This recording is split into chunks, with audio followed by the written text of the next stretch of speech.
everyone. Today we are going to talk about why are your glutes not growing, or why are they not growing as big as you would like them.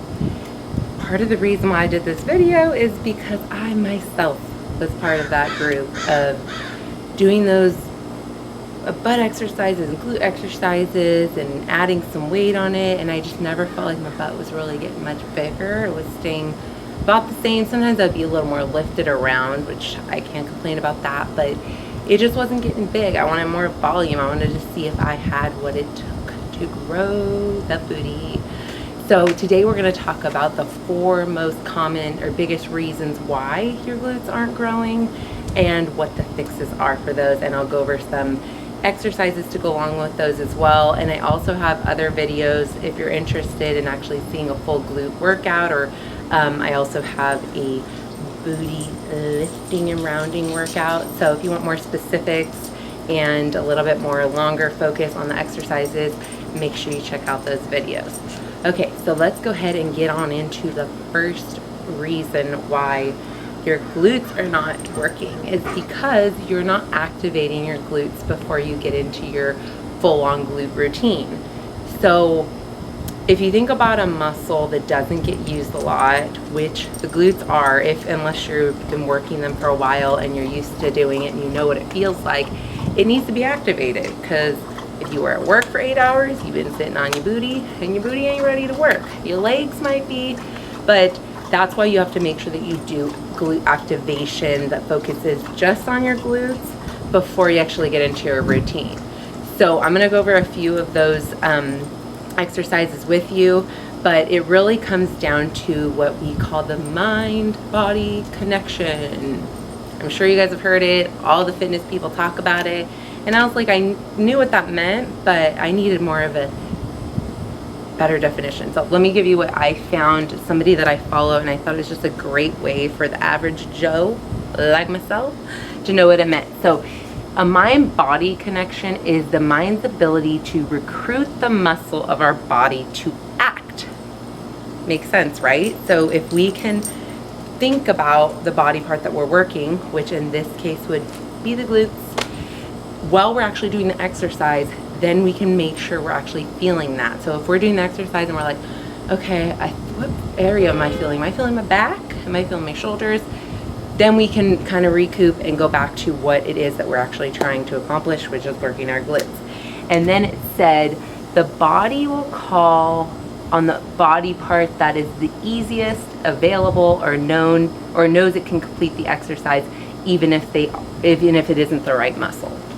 So there you go. I hear all the time people say that they feel their legs and not their glutes, and it's because most people haven't been working their glutes before they start a workout routine, and we sit on them for 8-9 hours a day if we're at a desk, and our glutes are just like, hey, I'm good. Let those legs do the work, I'll be good. So that's why our glute activation exercises are good. You don't have to put a lot of weight on them. You just do as many reps as you feel like you really feel the burn and you're really feeling that engagement. Do the movement slow when you first get started so you can make sure you're doing it right, and always make sure that you're squeezing at the top. And I'll go ahead and show you those exercises. I'm going to go over my favorite 4 exercises that I do before any glute day where I'm trying to lift or do a lot of reps to build my booty. So let me show you guys a few of those exercises. Okay, so if you want to take your booty game to the next level, I highly recommend that you buy a set of bands. These bands I got off of Amazon. They're really good. They're cheap. I'll link it below if you're interested in getting them, or get whatever pair that if you already have one, great. But this will really add a lot of resistance, especially if you don't have a lot of weights around the house. So there's a light, medium, and hard. I usually do medium when I'm warming up. When I first got started, I was doing light, but definitely, and you can even double band them to make it even harder. So we're gonna do banded lateral walk. So you're getting down kind of in a squat position. Your knees are slightly bent here, and you're gonna stay in this position as you push your knee out and walk. Your booty's back.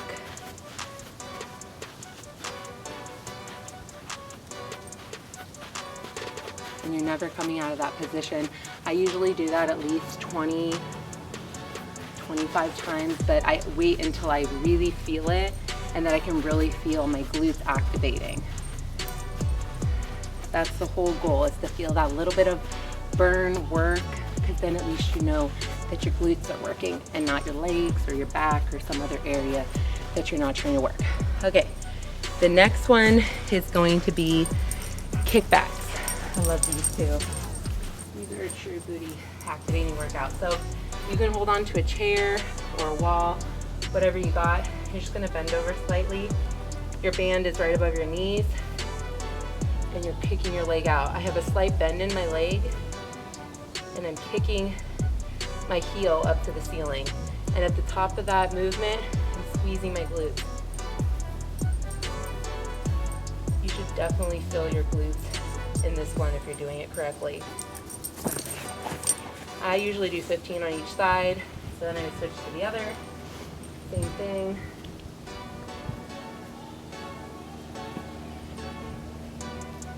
Okay, the next one is going to be frog pumps, elevated.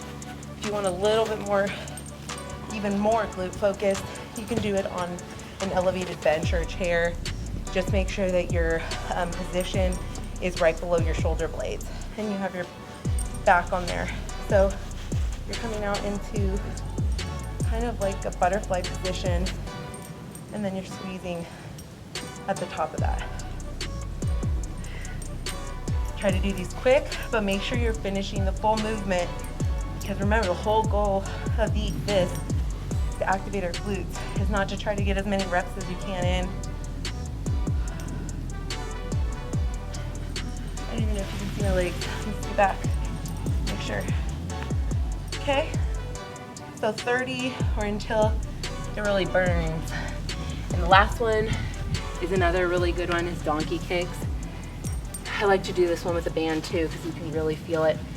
So you get down on all four, and then you're simply taking your foot, stomping the ceiling.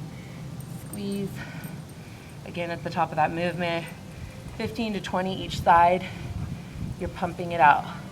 Make sure you carry that movement all the way. If you don't finish the movement and you're down here doing this, your glute's never gonna activate. You have to make sure you're pushing through. That's where the hard part. But when it gets hard, that's when you know the muscle's working correctly. You're pushing up, pushing up. Okay, so 15 to 20 of those. So that's the first issue. Okay, so you got one down. We have activated those glutes. We said, hey glutes, wake up. It's time to work. Our booty is live and working now. So number 2 is going to be form. Form is so important. It's boring. It ain't cute. It ain't fun to talk about all the time. But if you want to see real results, whether it be glute exercises, abs, any exercise under the sun, you've got to make sure you have proper form. I know it's easy to get carried away when you're watching videos or go to a class and you're trying to keep up with people. We all have that in us that we can't not keep up. I mean, come on, like we got to just do it. But if you really, really want to see the results that you want, you got to make sure you're having proper form. So within our glute workouts and exercises, one of the biggest things is the pelvic tilt. Actually, it's a big thing for abs too. So it's actually a really important thing to learn. I know they have videos that are more focused on when you're trying to work your abs, but especially like in hip thrusts. Let me show you. Let me put the camera down. Laying down, you just have to slightly dip your pelvis in, which you'll feel that by your lower back kind of pressing into the floor. So like when you're doing a hip thrust, an elevated hip thrust, I'm gonna do it on this. So when you're up here, you've got your shoulder blades on here. I'm not in the right position up here, but you're tilting your hips under. That's really gonna make an emphasis on your glutes when you're coming up. So if a good way to practice pelvic tilts is just lying on the floor like I did and slightly dipping your hips under and pressing your back into the floor, okay?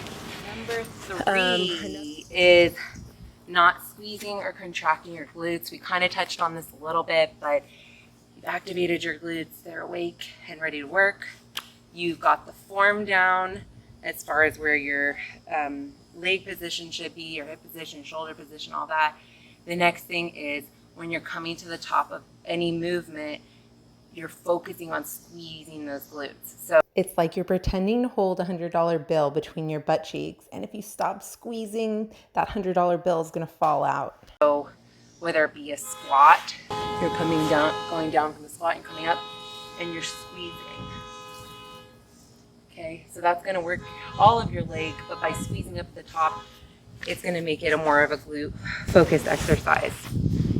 Or whatever it is, a lunge, hip thrust. At the very top of that movement, you're squeezing as tight as you can. Somebody calls it granny butt.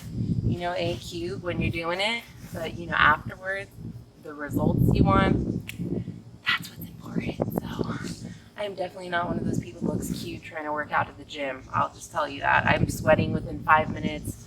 I mean, it is a mess when you come work out with me. So keeping it real. And then if you've done all three, you know you feel your glutes, you're feeling good. The last one is not increasing weight over time, or not putting enough weight on, or not doing enough reps. So they call it progressive overload. So if you keep doing month after month, you're lifting 20, let's say you're doing hip thrusts at 20 pounds, and you don't ever increase it, and people are like, okay, I'm still working my glutes, I feel, you know, I'm activating them, but they're not growing beyond this level. It's because you have to, over time, progressively overload whatever body part it is that you're trying to grow. So in that case, if it is your glutes, you want to make sure every like month and a half to 2 months, either you can change an exercise or add weight. Of course, my favorite glute exercise is hip thrust. So for me, I just add a little bit of weight, and then sometimes I'll add a rep or two in there. And then another thing you can do is you can add a band, because that will help you engage your glutes as well, and your more full glutes also in those types of exercises.